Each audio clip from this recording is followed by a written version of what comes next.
Kondisi Tel Aviv, Israel mencekam setelah diserang rudal perlawanan Houthi Yaman pada Jumat 19 Juli 2024 dini hari. Menanggapi serangan tersebut, perlawanan di Palestina pun bersorak. Komite Perlawanan di Palestina memberkati operasi heroik yang dilakukan oleh pasukan Yaman. Perlawanan lantas memberikan hormat ke Yaman yang telah mempermalukan Israel. Hal serupa juga diungkapkan oleh Gerakan Mujahidin Palestina. Mereka menegaskan bahwa operasi heroik yang menargetkan Tel Aviv adalah sebuah perkembangan kualitatif.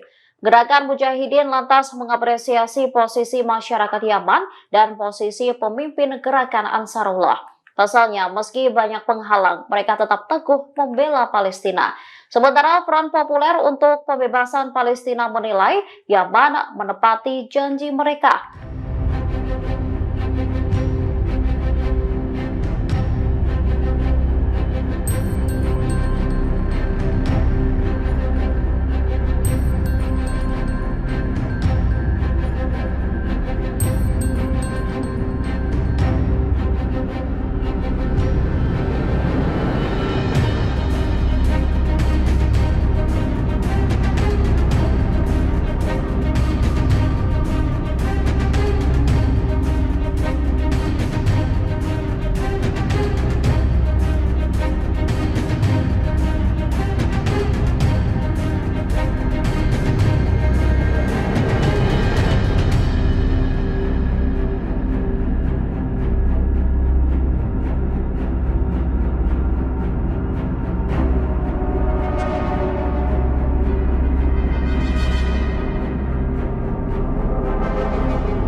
Download Tribun X sekarang, menghadirkan lokal menjadi Indonesia.